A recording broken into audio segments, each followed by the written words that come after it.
600 পাখা আছে জিব্রাইলের, ডান পাশে 300 পাখা, বাম পাশে 300 পাখা।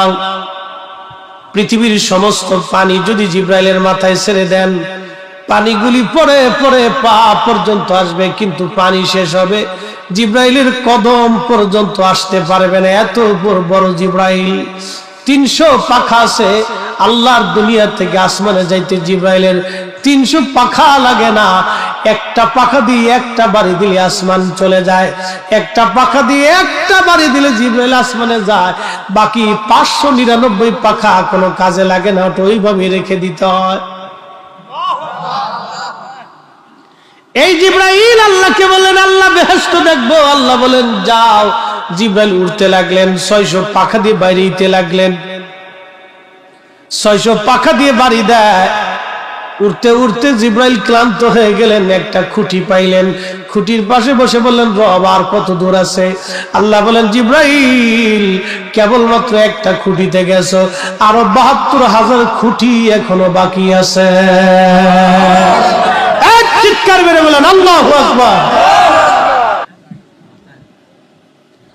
এ নবীর উম্মত, খুবই মনোযোগ দিয়ে শুনিয়া যান, কথাগুলি অনেক বড় দামি।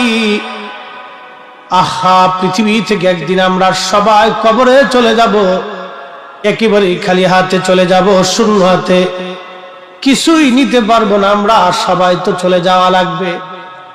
অতএব কি নিতে হবে? আল্লাহ কোরআনে বলে দিলেন, ইন্নাল্লাযীনা আমানু ওয়া আমিলুস সলিহাত। দুইটা জিনিস নিয়ে আসো, একটা ঈমান আর একটা আমল। ঈমান আর আমল, ঈমান আর আমল।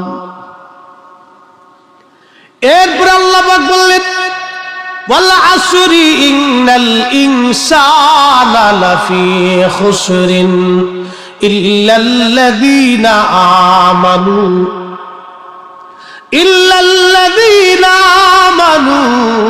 ওয়া আমিলুস সলিহাত। সময়ের কসম করে বলি, যে সময় কারো জন্য বসে থাকে না। বন্ধু যুবক, যে সময় আজকে চলে যাবে, আর কোনদিন এই সময় আপনি আর জীবনে খুঁজে পাবেন না। এই সময় পার হয়ে যাবে, সময়টা চলে যাবে। Time and tide wait for none. সময় এবং স্রোত এটা কারোর জন্য বসে থাকে না, এটা চলে যেতেই থাকে, চলে যেতেই থাকে। একবার যদি চলে যায়, আর কোনদিন এই সময় আপনি খুঁজে পাবেন না। অতএব বন্ধু, আল্লাহ পাক বলেন, ওই সময়ের কসম করে বলি, সমস্ত মানুষগুলি ভুলের মধ্যে আছে, ক্ষতির মধ্যে আছে। ইল্লাল্লাযীনা আমানু, যারা ঈমান এনেছে, ওয়া আমিলুস সলিহাত, এবং নেক আমল করেছে। এই দুই শ্রেণী ব্যতীত সব মানুষগুলি মহা ভুলের মধ্যে আছে, মহা ক্ষতির মধ্যে আছে। যারা ঈমান আনছে এবং আমল করেছে, এই দুই শ্রেণী ব্যতীত সব মানুষগুলি ভুলের মধ্যে আছে, ক্ষতির মধ্যে আছে, ভুলের মধ্যে আছে, ক্ষতির মধ্যে আছে। এ মুসলমান, এত বড় আল্লাহ একটা জান্নাত আমার আপনার জন্য বানাইলেন। কি জন্য বানাইলেন? কেন বানাইলেন? আদর করে পৃথিবীতে আল্লাহ পাঠাইলেন। আল্লাহর এত কি দায় ঠেকলো আপনার জন্য? আসমান থেকে বৃষ্টি পাঠাবে, জমিনে শস্য দিবে, গাছে ফল দিবে, হরেক রকমের মাছ আল্লাহ দিবে। এই যে চলন বিল, এই বিলের ভিতরে কোটি কোটি মন মাছ আল্লাহ প্রত্যেক বছর বছরে দিচ্ছে। এক টন খাবারও তো বাংলাদেশ সরকার ছেড়ে দেয় না। বন্ধু, খুব মনোযোগ দিয়েন। কোটি কোটি টন মাছ হয়, এক এক মাসের এক এক স্বাদ। এই স্বাদ এবং এই মাছ দিলেন কে? এই মাছ আমরা খাইলাম, খাওয়ার পরে কি করছি? আল্লাহ পাক একটা কথা বললেন, বান্দা, তোমারে হরেক রকমের মাছ দিলাম, হরেক রকমের ফল দিলাম, হরেক রকমের রিজিক আমি আল্লাহ দিলাম।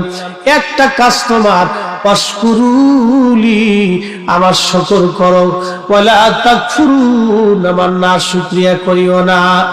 লা ইন শাকারতুম, তুমি আমার শুকর করো, ওয়ালা ইন কাফারতুম, কুফর করিও না। বান্দা, আমার শুকর করো, কুফর করিও না। শুকর করো, কুফর করিও না। কিন্তু আমরা কয়জন শুকর আদায় করি বলেন তো? আল্লাহর একজন ওলি কাবা শরীফে প্রত্যেক বছর হজে যান, আর উনি দেখলেন কাবার পাশে একজন যুবক হাত কাটা, একটা যুবকের পা কাটা, চোখ উঠানো, ওই কাবা শরীফের পাশে মাকাম ইব্রাহিমে বসে বসে কাঁদে, বসে বসে কাঁদের, আল্লাহ আমারে মাফ করে দাও, আল্লাহ আমারে মাফ করে দাও। কিছু সময় পরে আল্লাহ আল্লাহ আল্লাহ আল্লাহ আল্লাহ আল্লাহ জিকির করে, আবার আল্লাহ আমারে মাফ করে দাও, আল্লাহ আমার ভুল হয়ে গেছে মাফ করে দাও, আল্লাহ আমার ভুল হয়ে গেছে মাফ করে দাও। প্রত্যেক বছর আল্লাহর ওলি হজে যায়, যত সময় মক্কাতে উনি কাটায় তত সময় দেখে মাকাম ইব্রাহিমে বসে বসে আল্লাহ আল্লাহ করে আর খালি মাফ চায় মাফ চায়। শেষ বেলা একদিন যে জিজ্ঞেস করলেন, হে আল্লাহর বান্দা, তুমি এখানে বসে বসে কান্দো, আমি দেখি তোমার পা কাটা, চোখ নাই, কারণ কি? তুমি ক্ষমা চাও, প্রত্যেক বছরই মাকাম ইব্রাহিমে তোমাকে দেখি, কারণ কি বলবানি? লোকটা চোখের পানি ছেড়ে দিয়ে বলে, হুজুর কে আপনি? বলে, আমি শিবলি নুমানি। বলে, হুজুর কারণ কি? কি জন্য আপনি জিজ্ঞেস করেন? বলে, বন্ধুরে, তোমাকে যতবার আমি কাবায় আসছি ততবারই তোমাকে এখানে দেখি, কারণ কি? তোমার পা নাই, চোখ তোমার নাই, তুমি অন্ধ, তুমি কাঁদো। আল্লাহর বান্দা বলবা কি? তোমার জীবনের কি ঘটনা ঘটেছিল? তখন আল্লাহর বান্দা কেঁদে দিয়ে বলে, হুজুর আমার জীবনের একটা ভুল আমাকে এখানে নিয়ে আসছে, কিন্তু জানি না রাব্বে কারীম আমার জীবনের গুনাহ মাফ করছেনি। বলে, বলো তোমার জীবনের ভুল কি? ওই লোকটি কেঁদে বলে, হুজুর আমার আব্বা জান ছিল কাঠুরিয়া, আমার আব্বা মারা গেলেন, তখন আমি মায়ের কোলের মধ্যে দোলনায়, আমার মা ইচ্ছা করলে আরেকটা বিবাহ করতে পারতেন, কিন্তু আমি সন্তানের দিকে তাকায় মা দ্বিতীয় শাদী করেন নাই, দ্বিতীয় স্বামী গ্রহণ করেন নাই। আমার মা আমাকে নিয়ে জীবন সংসার চালাইতে লাগলেন। আমি বড় হলাম, বাবার কাজ কাঠুরিয়ার কাজ আমি ধরে ফেললাম, কাঠ কেটে বিক্রি করে কোন রকম সংসার মাকে নিয়ে চালাইতে লাগলাম। একদিন মা আমাকে ডেকে বললেন, বাসারে তুমি তো বড় হয়ে গেছো, তোমাকে বিয়ে দেওয়ার দরকার। এই জন্য আম্মা জান আমাকে পাত্রী দেখে বিবাহ দিলেন। হুজুর বিয়ে হয়ে যাওয়ার কিছুদিন পরে সংসারে ঝামেলা লেগে গেল। আমার বিবি আমার মাকে সহ্য করতে পারে না, মাঝে মধ্যে ঝগড়া হয়, ঝগড়ার একটা পর্যায়ে আমি সমাধান করার চেষ্টা করি। হুজুর আমি গরিব মানুষ, কাঠ কেটে কেটে আমি বাজারে বিক্রি করে কোন রকম সংসার আমি চালাইতাম। ও আল্লাহর ওলি, একদিনের একটা ঘটনা, আমি সকালবেলা ফজরের নামাজ পড়ে আমি আমার বিবি সাহেবকে বললাম, বিবি রে আমি জঙ্গলে চলে যাচ্ছি কাঠ কাটার জন্য, দুপুরের খাবারটা আমাকে জঙ্গলায় পৌঁছাই দিও। আমি কথা বলে চলে গেলাম, সকাল সকাল সেদিন বেরিয়ে গেলাম, সারাদিন কাঠ কাটলাম, কিন্তু আমার বিবি আমার জন্য জঙ্গলে খাবার পাঠাই নাই। সন্ধ্যা লেগে গেল, বাজারে কাঠ বিক্রি করে আমি বাড়ি ফিরে আসলাম বাজার সদাই করে। এসে দেখি বিবি ঘরের এক কোণায় বসে আছে।